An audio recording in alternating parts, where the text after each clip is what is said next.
तज तज बैकुंठ न जाऊं। ये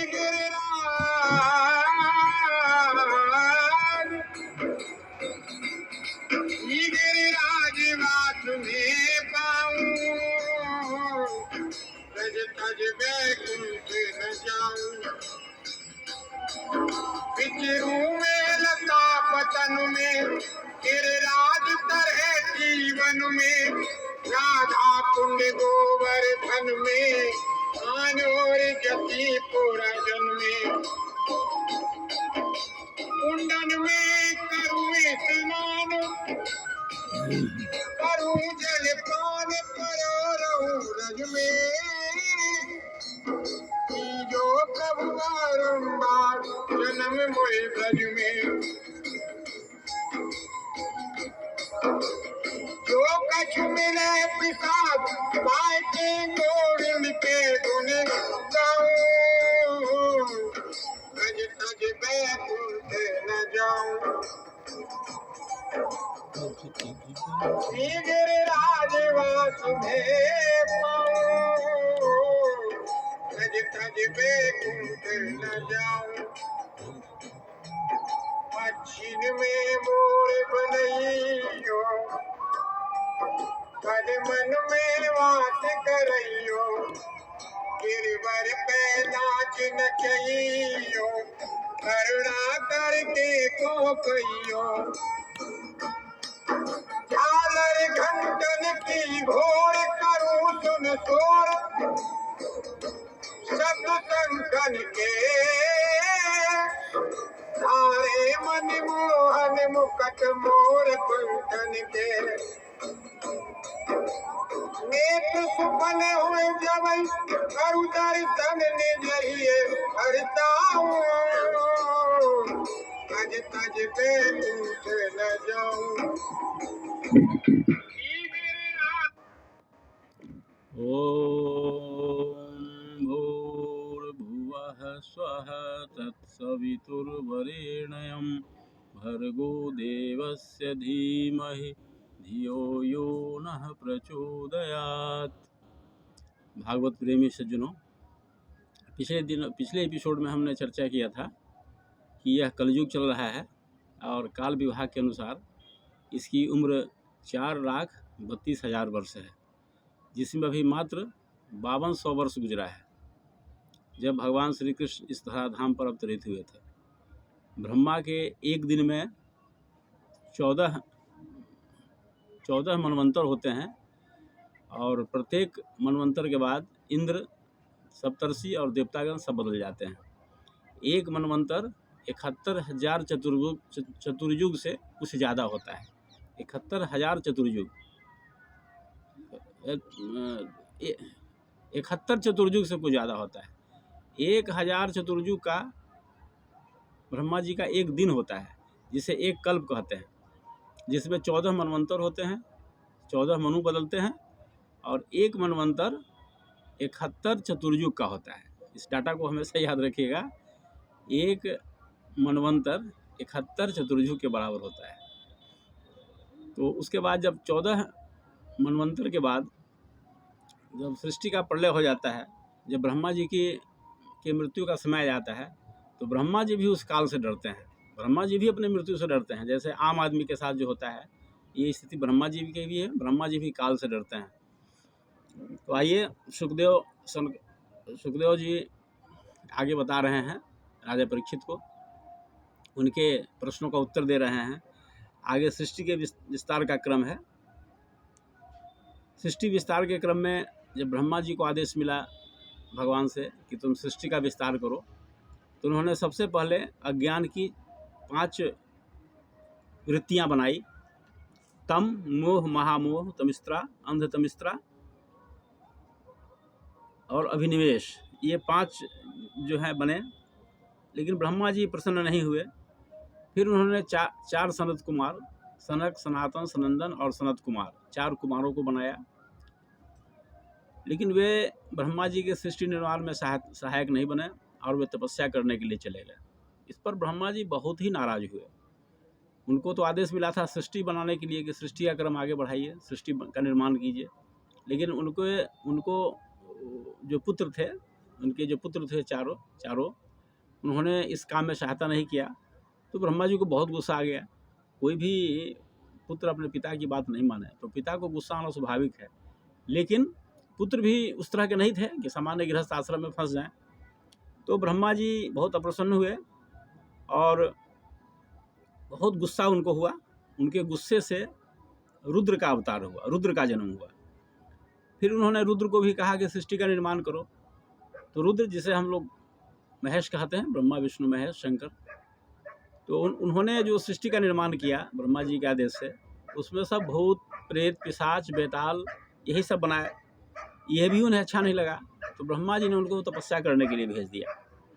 फिर उन्होंने 10 पुत्र उत्पन्न किए, मरीचि, अत्रि, अंगिरा, पुलस्त्य, पुलह, क्रतु, भृगु, वशिष्ठ, दक्ष और नारद। नारद तो भक्ति मार्ग में है, ये तो आप सब जानते हैं। फिर आगे उन्होंने बनाया धर्म, उनके हृदय से, उनके आगे वाले शरीर के आगे वाले हिस्से से धर्म बना और पीठ वाले हिस्से से जो अधर्म बना। स्तन वाले माने आगे का जो हिस्सा हुआ सीने वाले हिस्से से धर्म बना और पीठ से अधर्म बना। हृदय से ओम की उत्पत्ति हुई, त्वचा से गायत्री की उत्पत्ति हुई, और इस तरह से सृष्टि का विस्तार धीरे धीरे होता चला गया। अंत में ब्रह्मा जी के शरीर के 2 भाग हुए। ये मैथुनी सृष्टि का वर्णन है। ब्रह्मा जी ने अपने शरीर के 2 भाग किए। को कहते हैं ब्रह्मा को। तो काया, क से काया बना। ब्रह्मा से जो 2 काया उत्पन्न हुए, जो 2, एक पुरुष और एक नारी, मनु और शत्रुपा। तो मनुष्य का काया ब्रह्मा जी से उत्पन्न हुआ। क से, क का अर्थ ब्रह्मा होता है, तो ब्रह्मा से जो बना इसलिए उसको काया कहा गया। तो मनु और शत्रुपा, ये एक स्त्री और एक पुरुष, और यहीं से मैथुनी सृष्टि हुई। मैथुनी सृष्टि का प्रारंभ जो है वो यहीं से हुआ। नर और नारी के संयोग से जो सृष्टि का निर्माण होता है वो यहीं से होता है। तो ब्रह्मा जी के आदेश से, आदेश मानने को उनके जो पुत्र हुए, जो पुत्रवत हुए, मनु जी, वे तैयार हुए और उन्होंने स्वीकृति दी कि ठीक है, हम मैथुनी सृष्टि आपके आदेश से आगे बढ़ाएंगे। तो इस क्रम में उन्हें 2 पुत्र और 5 पुत्रियां हुई। प्रिय व्रतोत्तानपादौ त्रिस्तः कन्याश्च भारत, आकुतिर्देवहूतिश्च प्रसूति रीति सप्तमम। ये जो हुए आकुति, देवहूति और प्रसूति, 3 पुत्रियां हुई, और प्रियव्रत और उत्तानपाद 2 पुत्र हुए। और यहीं से मैथुनी सृष्टि का प्रारंभ हुआ।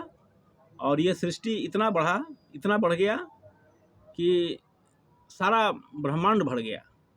इनके संतानों से सारा ब्रह्मांड बढ़ गया।